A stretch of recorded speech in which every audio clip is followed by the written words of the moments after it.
నూటికో కోటికో ఒక్కరు ఎప్పుడో ఎక్కడో పుడతారు. నూటికో కోటికో ఒక్కరు ఎప్పుడో ఎక్కడో పుడతారు. అది మీరే మీరే మాస్టారు, మా దేవుడు మీరే మాస్టారు. అది మీరే మీరే మాస్టారు, మా దేవుడు మీరే మాస్టారు. నూటికో కోటికో ఒక్కరు ఎప్పుడో ఎక్కడో పుడతారు. ఈ వారం మీరే మీరే మాస్టారు కార్యక్రమంలో వేద పండితులు కపిలేశ్వరపురం వేద పాఠశాల ప్రిన్సిపాల్ బ్రహ్మశ్రీ తంగిరాల బాల గంగాధర శాస్త్రి గారిని కలుసుకుందాం. గోదావరి తీరాన ఆకుపచ్చని శోభతో కొలువు తీరిన గ్రామం కపిలేశ్వరపురం.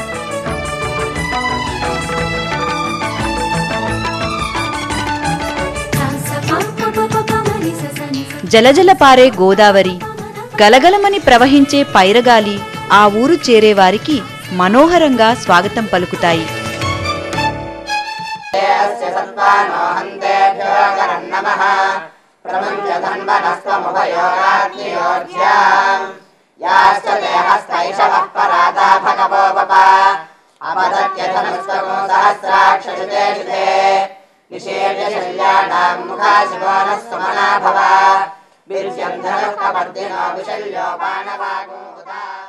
విజ్ఞాన సర్వస్వాలు అనదగ్గ వేదాలు మన దేశానికి ఘనమైన కీర్తి కిరీటాలను అందించాయి.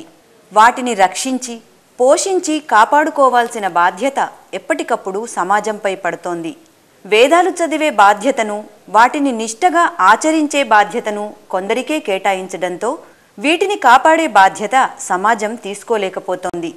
చదవనివాడు అజ్ఞుండగు, చదివిన సదసద్వివేక చతురత కలుగున్ అన్న మాటను విస్మరించి ఆ చదువులను చదువుకునే అర్హతను కొందరికే అప్పగించటం మనకు అనాదిగా వస్తోంది.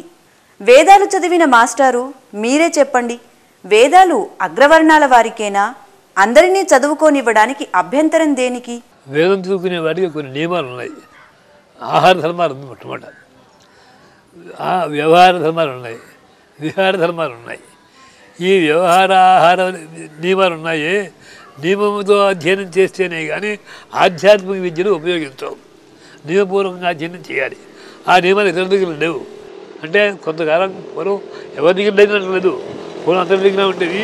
కాలక్రమేణా తగ్గిపోయి కలియుగ యొక్క ప్రదేశం వల్ల, కలియుగ మహత్యం వల్ల నియమనిష్టలు పోయాయి. సర్వాసులు సర్వభక్తులు తయారయ్యారు. అందుకని వీళ్ళకి అది బ్రహ్మక్షత్రియ వయసులకి ముగ్గురికి అధికారం ఉంది వేదంలో. అంటే ఇప్పుడు బ్రాహ్మణుడు కూడా వయసులుగానే ఏమైపోతే వీడికి అధికారం ఉందని చెప్పాం మనం. బ్రహ్మక్షత్రియ వయస్సుడు ముగ్గురికి అధికారం ఉంది. ముగ్గురు చదువుకున్న వాళ్ళు ఒకడు ఉన్నారు, ముగ్గురు యజ్ఞంగా చేసిన వాళ్ళు ఉన్నారు. క్షత్రియుల్లో మన పురాణాలు తీసుకుంటే మాట మన హిస్టరీ అదేగా. హిస్టరీ అంటే పురాణం, మన చరిత్ర.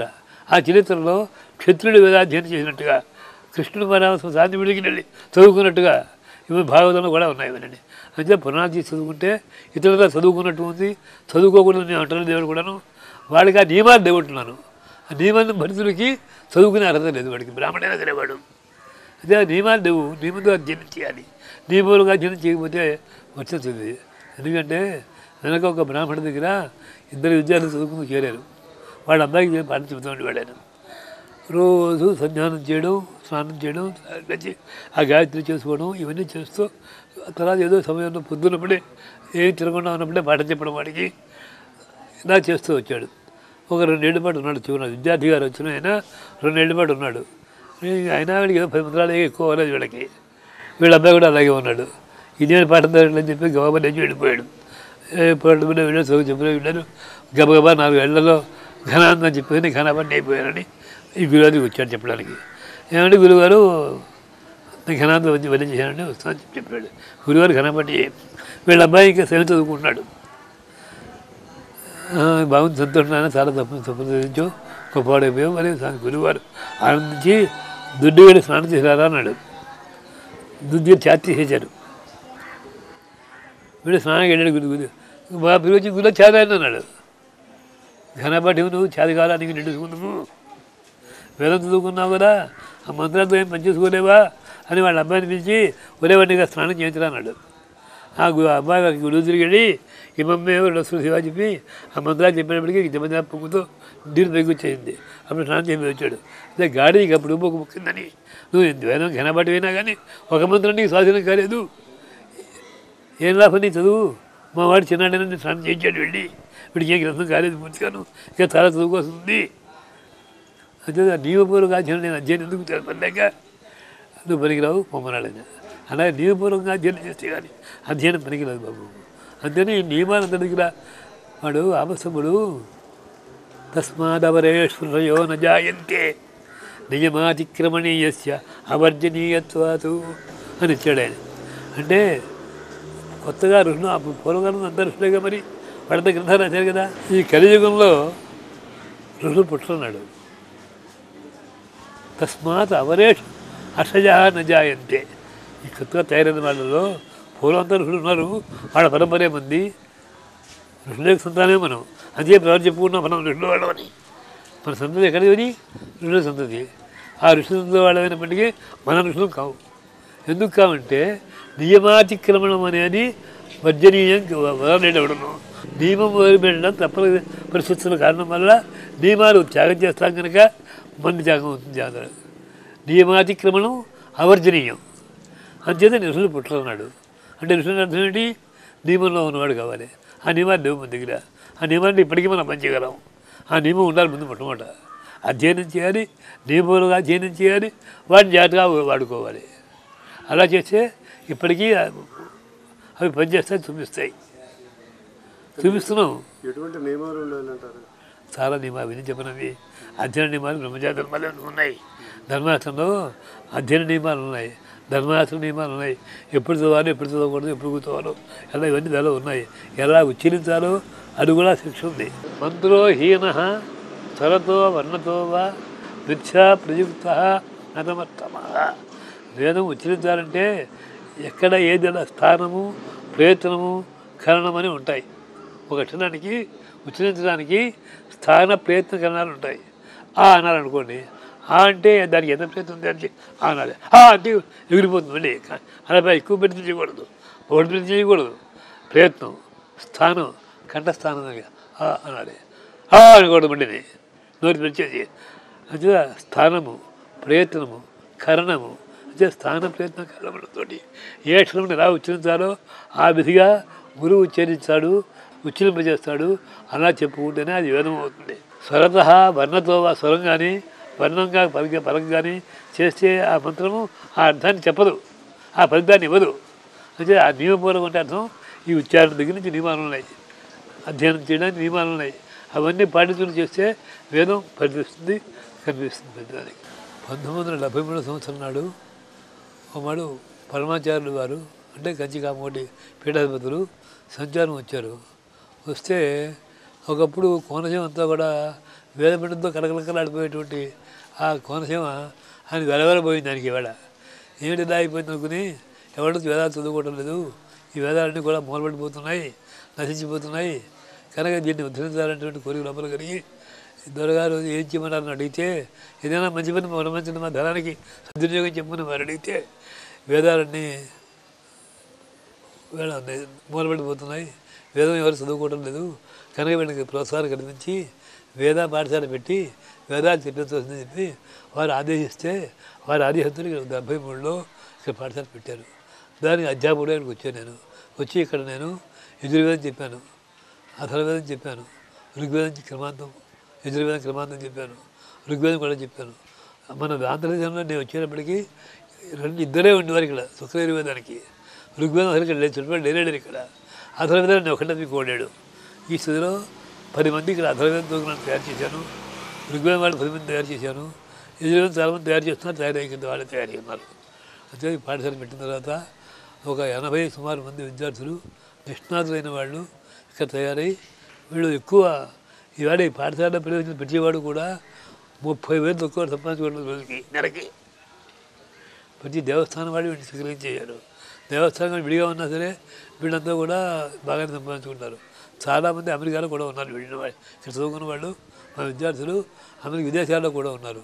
విదేశాల నుంచి ఫండ్ వచ్చి ఇక్కడ పాఠశాల సభ్యులు కూడా ఉన్నారు. ఇక్కడ చాలా కంచి చెన్నలో మా పాఠ చదువుకున్న ఒక విద్యార్థి మళ్ళీ వేద పాఠశాల పెట్టాడు ఇక్కడ. నా పేరు నిట్టల శ్రీరామచంద్రమూర్తి. శ్రీ సర్వరాయ హరికథ వేద పాఠశాలకి కరస్పాండెంట్గా ఉంటున్నాను. కాకినాడ కాపురస్తులు బ్రహ్మశ్రీ ఉప్పులూరు గణపతి శాస్త్రి గారి సలహా సంప్రదింపులతోటి 1973లో వేద పాఠశాల స్థాపించడం జరిగింది. వారే దీనికి ప్రిన్సిపాల్గా బ్రహ్మశ్రీ తంగిరాల బాలగంగాధర శర్మ గారిని ప్రిన్సిపాల్గా నియుక్తులుగా చేశారు. తంగిరాల బాలగంగాధర శర్మ గారు 3 వేదాల్లో మహాపండితులు. అంతేకాకుండా జ్యోతిష్ శాస్త్రం, ఆగమశాస్త్రం, తర్కశాస్త్రం, మీమాంస వీటన్నింటిలో ఉద్దండులు. వీరిని ఇక్కడ ప్రిన్సిపాల్గా 1973లో పెట్టడం జరిగింది. అప్పటి నుంచి ఈనాటి వరకు వారు ప్రిన్సిపాల్గానే ఉంటూ ఎంతోమంది విద్యార్థులను తయారు చేశారు. వేదంలో కొంతమంది ఒక వేదం చెప్పుకున్నారు. ఒక 10 మంది ద్వివేదులు అంటే 2 వేదాల్లో పండితులుగా తయారయ్యారు. ఇక్కడ ఒక విషయం చెప్పాలి. ఏమిటంటే శ్రీ సర్వరాయ వేద పాఠశాల తరఫున వేద సభలు నిర్వహించబడ్డాయి.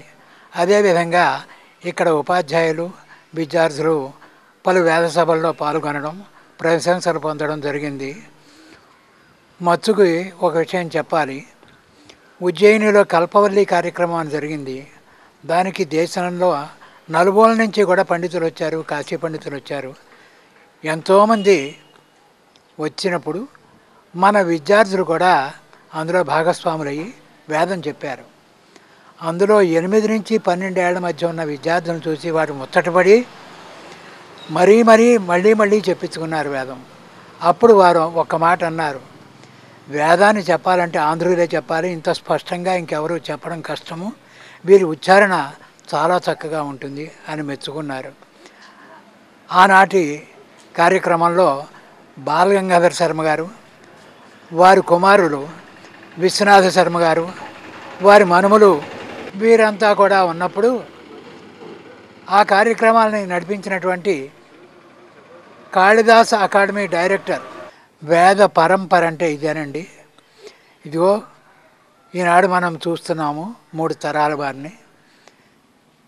తంగిరాల బాలగంగాధర శర్మ గారు, వారి కుమారులు మనమలు ఇక్కడ ఉన్నారు. వేదం ఆనాటి నుంచి వస్తోంది అనువంశికంగా అంటే ఇదే ఉదాహరణ. కేవలం కాగితాల మీద చదవడం, రాయడం ఇలాంటివన్నీ కాదు. ఎదురుగుండా ఆ గురువు ముఖతా నేర్చుకుని వచ్చినటువంటి విద్యని ఈ విధంగా ప్రదర్శిస్తున్నందుకు చాలా సంతోషంగా ఉంది నాకు అని చెప్పారు. వేదాలు సర్వ విజ్ఞానమయాలు. మనిషి అవసరాలు తీర్చుకోవడానికి అవసరమైన మంత్రాలన్నీ అందులో ఉన్నాయని మీరంటున్నారు. కానీ హేతువాదులు మాత్రం మంత్రాలకు చింతకాయలు రాలవని అంటారు. దీనిలో దేన్ని విశ్వసించాలి? అది కాదు, చింతకాయలు రాలని మంత్రాలక్కర్లేదు, బెళ్ళ ముక్కలకి రాలిపోతాయి. ఇవి అది అందరి చేతుల్లో ఉంటాయి బెడ్ ముక్కలు. మంత్రాలు కొందరి చేతులుంటూనే ఉంటాయి. ఇవి చింతకాయలు రాత్రుల కోసం మంత్రాలకి ప్రయోజనం ఎవరు చెప్పలేదు. మంత్రాలకి ప్రయోజనం చింతకాయల రాత్రుల కోసమా? అందుకోసం ముట్టేయకపోయినవి. అది ప్రత్యక్షేణ ఆన్మిత్యావా స్తూపాయో నముద్యతే ఏతం విందంతి వేదేన తస్మాత్ వేదస్య వేదత అని. వేదం అనగా ఏమంటే ప్రత్యక్షం చేతన కానీ అనుమానం చేతన కానీ ఏది తెలియబడదో, ఉపమానం చేతన కానీ ఏది తెలియబడదో దాన్ని అది అలౌకికమైనటువంటి విషయాన్ని బోధించేది వేదం కానీ చింతకాయలు అలగొట్టేది వేదం కాదు. వేదం యొక్క ప్రయోజనం మనకి అందరి విషయాలు చెప్పేది. అది చింతకాయలు అంటే బెడమకు సరిపోతాయి వేదమంత్రాలు అందరికీ. అంతే చింతకాయలతో మంత్రాలు చింతకాయలు రాజాలు బుద్ధిమంతుకు మాటది, వాడి పని కాదు. అసలు ఒక విషయం తప్పు ఒప్పు అన్నారంటే ఆ విషయం నాకు తెలిసి ఉండాలి.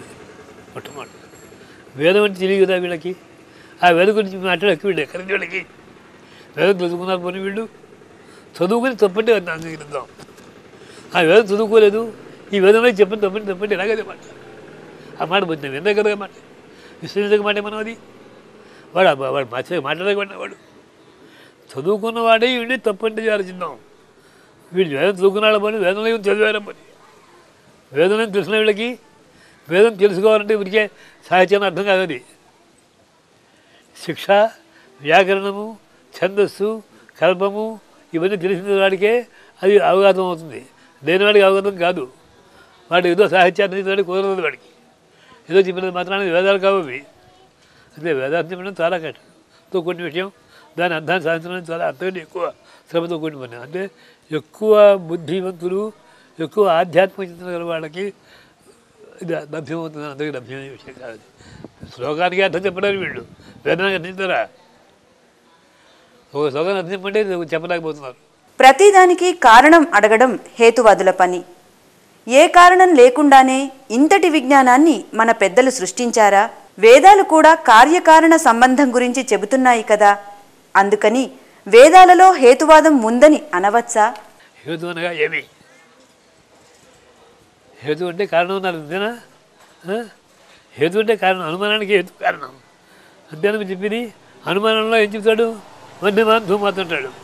అంటే అక్కడ నిప్పు ఉంది అంటాడు. దేన్ని బట్టి? ఊహను బట్టి. ఎలా ఊహించావు? పొగ వస్తుందని. ఈ పొగను చూసి ఊహించాడు వాడు. అంటే అదేగా హేతు అంటాను. దాని అభిప్రాయం అదేనా? మరి ఆతార్కికులే హేతుని ఏమన్నారు? కార్యనీత పౌరవతిత్వం కారణం అన్నాడు. అది ఆ లక్ష్యం పెట్టుకున్న వీళ్ళకి హేతు అన్నదాన్ని దేనన్నావు మనం? ఆ లక్ష్యం వీళ్ళకి పెడుతుందా? వాడు చెప్పే హేతు అదేనా? హేతు అన్ని రకాలు. అదే దాని గురించి సబ్జెక్టు వాళ్ళది గాంధార మాట్లాడడం మనకి సమానం చెప్పడం మంచివాడు కూడా కాదు. మంది అసలు ఇప్పుడు వేదం చదువుకుని వాడి గురించి వాడు వచ్చి వేదంలో మాట్లాడుతుంటే వాడితోనే మాట్లాడుతున్నాను అనేది మా బుద్ధి తక్కువ. వాడు వేదం చదువుకుని వేద మంత్రాలతో అర్థం చెప్తే ఆలోచిద్దాం. వాడు వేదమే చదువుకోలేదే. వాడు వేదం చదువుకుంటే వినగా చదువుకోవాలి. ఇలా చదువుకుంటే చదువుకోవడం కావాలి. వాడు వేద లక్షణం ప్రతిదానికి రూపాయి అంటే ఇన్ని పైసలు ఉండాలని దక్కుతుంది. అందులో ఏ పైసలు రూపాయి అవుతుంది. అలాగే వేదం అధ్యాసానికి అభ్యయనానికి కొన్ని పద్ధతులు చెప్పాడు. అది అందులో ఏ పద్ధతి తగ్గిపోయినా అది రూపాయి అవ్వదు. ఒక టపాకాయ వస్తున్నామని ప్రత్యక్షంగా దానిలో పాడేస్తాం. ఆ పాటలో ఏ పాట తగ్గినా టపాకాయ ప్యాటం లేదు. దేశము మారిందోయ్, కాలము మారిందోయ్ అంటూ ఇప్పటి సామాజిక వాదులు సంతోషపడుతుంటారు. మారింది మనిషా, మనసా, కాలమా, దేశమా? అంటే కానీ మారింది, కానీ ఇటువంటి మార్పుని ఆశించట్లేదు. ఆధ్యాత్మికతోటి వాళ్ళ యొక్క నీతి ప్రతితో కూడినటువంటి అధ్యాపన కావాలని కోరుతున్నాను, కానీ కేవలం బట్టి పాటను నేను కోరట్లేదు. ఆధ్యాత్మికం కూడా పెంపొందాలి. దీనివల్ల అది పెంపొందట్లేదు. ఇవి ఎలా తయారై అంటే డబ్బు కోసమే చదువుతున్నారు పాఠశాల వేళ. ఆ డబ్బు పాటు మర్చిపోవాలి. చదువు కోసం చదువుకోవాలి. దీనివల్ల ఏమైంది? ఏదో పట్టా సంపాదిస్తే దేవస్థానం పోషిస్తుంది, దాని బతికేస్తాం అనేటువంటి దానివల్ల ఎక్కువ అవినీతికి పాల్పడిపోతున్నాం. మేము కూడాను పరీక్ష వచ్చిన వాడు వాడు ఫెయిల్ అయిపోయిన అనుకోండి, నేను పరీక్ష అధికారిని, మీరు వచ్చి నేను ఇదేం పోయింది సొమ్ము, బ్రాహ్మణ పట్టణం కొడతావా, పట్టా చేసేవాడికి ఉద్యోగం వస్తుంది, ఇదేం పోయింది బ్రాహ్మణుడిని ఏం చేస్తావు నువ్వు అని దబాయిస్తాను నేను. అంటే అన్నప్పుడు ఏమవుతుంది? చదువుకున్నాడు కూడా పట్టాకు తయారవుతుంటారు. పట్టా చదువుకుని చదువుకున్నాడు కూడా ఏ దేవస్థానంలో పోస్టుకో పెడుతూ ఉంటారు. దీనివల్ల నష్టం వచ్చింది, కానీ లాభం ఇలా చెప్పిన ఎందుకు? ఏం చేస్తారు? చదువుకున్నాడు, మీరు భోజనం పెడతారు, చదువుకున్నాడు గట్టి అంటే అడిగారు నన్ను. అప్పుడు దొరగారు పొరగడున్నాడు కనుక ఎండోమెంట్స్లోకి వెళ్ళి ఈ చదువుకునే విద్యార్థులందరికీ కూడా పోస్ట్ ఇచ్చి ఏర్పాటు చేసాం. ఆ పోస్ట్ పెద్ద అయిపోయింది. ఈవేళ ఆ పోస్ట్ రప్పించడం వల్లే పాఠశాలలో విద్యార్థులు ఉన్నారు, కానీ చెప్పి దాతగా రోయండి మాకు. ఈవేళ అంత చిన్న బయట డబ్బు ఇక్కడ ఇవ్వగా కొంచెం పాట చెప్పాలిగా, చదువు చెప్పకలేదుగా. అలా సంపాదిస్తున్నారు వాళ్ళు. సంపాదన పడిపోయారు మనం అంతా. ఈ చదువుకున్నదంతా కూడా కేవలం అర్థ సంపాదన ప్రధానంగా చదువుకుంటున్నారు, కానీ ఇది ఆధ్యాత్మిక విద్య చదువుకుందామని దృష్టితో చదువుకోవట్లేదు. అది ఇది కూడా ఏమైందంటే ఇంగ్లీష్ చదువులాగా ఉద్యోగ ప్రధానం చదువు అయింది వాళ్ళది. విజ్ఞాన ఖనులైన వేదాలలో చాలా భాగాలను ఇప్పటికే పోగొట్టుకున్నాం. మిగిలిన ఈ కాస్త భాగాలనైనా కాపాడుకోకుంటే భావితరాల ముందు దోషులుగా మిగిలిపోతాం. వీటిని కాపాడుకోవడానికి ఏం చేయాలంటారు? అనాది నిధనములది, ఆది లేదు అంతము లేదు ఉంది వాటికి. అంటే వాటి యొక్క స్థితిని అవే కాపాడుకోవాలి. ఇంకా మనం కాపాడే స్థితిలో మనం లేవు, కానీ వాటి యొక్క మహత్వం అవి చిందించుకుంటూ అవే వాటిని స్థితిని కాపాడుకోవాలి. దేవుడు ఏదైనా చూపించేటప్పటికి వెంకటేశ్వర స్వామి దేవుడు అనుభవం చూపించి అందరికీ చూపిస్తున్నాడు ఇవాళ. ఎంతమంది జనం వెళ్తున్నారు అక్కడికి, దేవుడు ఎలా అర్థం చేస్తున్నారు ఇక్కడికి. అలాగే ఇది స్థితి వస్తుంది, పోయింది. అవి కాపాడుకుంటాయి. అవి వేదాలను అవపోసిన పట్టి సనాతన ధర్మానికి వారసులుగా నిలిచి ప్రాచీన భారతాన్ని కాపాడుకోవడానికి తాపత్రయపడుతున్న తహతహలాడుతున్న బాలగంగాధర శాస్త్రి గారి మనసులోని భావాలను అర్థం చేసుకుని మన నడతను మార్చుకుని నడవడికను నేర్చుకుందాం.